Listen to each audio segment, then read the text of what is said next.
Shalom, salam jumpa kembali dalam acara Light of Revival, renungan firman Tuhan yang akan menuntun kita di hari ini.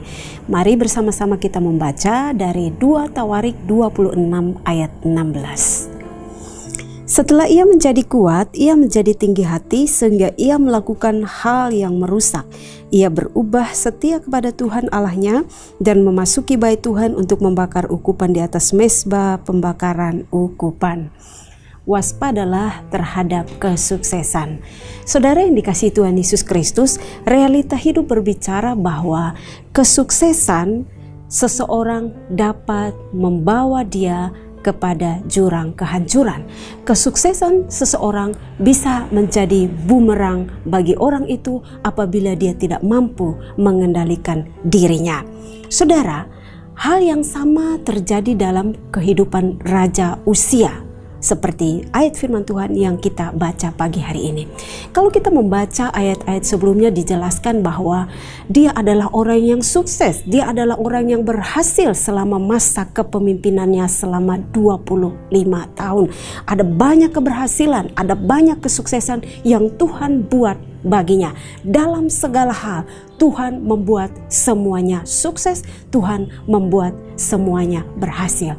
Dan akibat daripada kesuksesan itu, dia tidak mampu mengendalikan dirinya, dia tidak mampu mengontrol dirinya, apalagi ketika dia mendapatkan perhatian, pujian dari banyak orang, membuat dia akhirnya jatuh di dalam 3 hal. Yang pertama adalah dia menjadi pribadi yang angkuh, dia menjadi pribadi yang sombong, dia menjadi pribadi yang tinggi hati, sehingga yang dilakukan olehnya adalah hal-hal yang jahat, hal-hal yang merusak akan citra dirinya.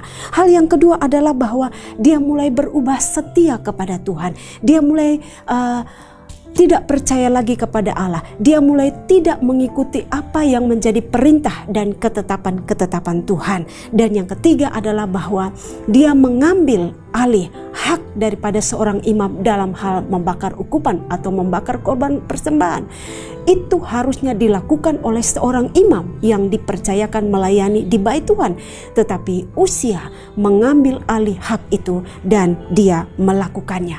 Dan karena pelanggaran-pelanggaran ini, akibat dia tidak mampu mengontrol, mengendalikan dirinya terhadap setiap kesuksesan yang sudah diraihnya, akhirnya Tuhan mengizinkan dia masuk di dalam satu pergumulan, masuk di dalam satu permasalahan, yakni di dalam ayatnya yang ke-21 dikatakan bahwa dia kena sakit kusta hingga hari matinya, dan bahkan karena dia sakit kusta, dia diusir, dia dikucilkan dari bait Allah, dia dikucilkan dari tengah-tengah kerajaan, dia dikucilkan dari tengah-tengah masyarakat, dia dikucilkan dari tengah-tengah keluarganya.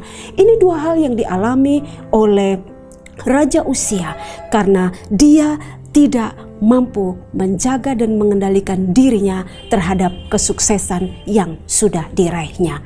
Bapak Ibu Saudara yang dikasihi Tuhan Yesus Kristus, hal ini juga boleh menjadi pelajaran bagi saya dan saudara, menjadi peringatan bagi saya dan saudara. Mungkin hari-hari ini kita sedang berada di ambang kesuksesan, keberhasilan dalam pendidikan kita, dalam pekerjaan kita, dalam keluarga kita, dalam pelayanan kita, dalam hal apapun juga.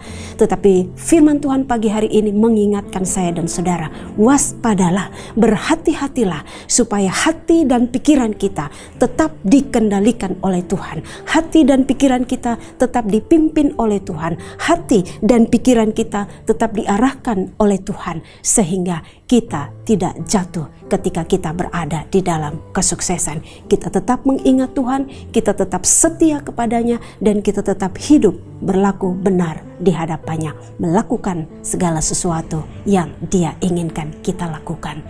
Kiranya firman Tuhan pagi hari ini menjadi berkat bagi kita semua. Waspadalah ketika saudara diizinkan sukses dalam hidup ini. Amin. Mari kita berdoa. Bapa, kembali kami mengucap syukur untuk pesan firman Tuhan pagi hari ini. Tolong kami, mampukan kami supaya kami bisa mengontrol diri kami, mengendalikan diri kami ketika kami diperhadapkan dengan kesuksesan dalam hal apapun. Kami tetap ingat Tuhan bahwa kesuksesan itu datangnya daripada Tuhan, sehingga kami tetap merendahkan diri kami di hadapan Tuhan. Terima kasih Tuhan untuk firman-Mu pagi ini. Amin. Jemaat Tuhan, mari terus jadikan firman Tuhan sebagai pelita dan terang bagi jalan hidup kita. Tuhan Yesus memberkati.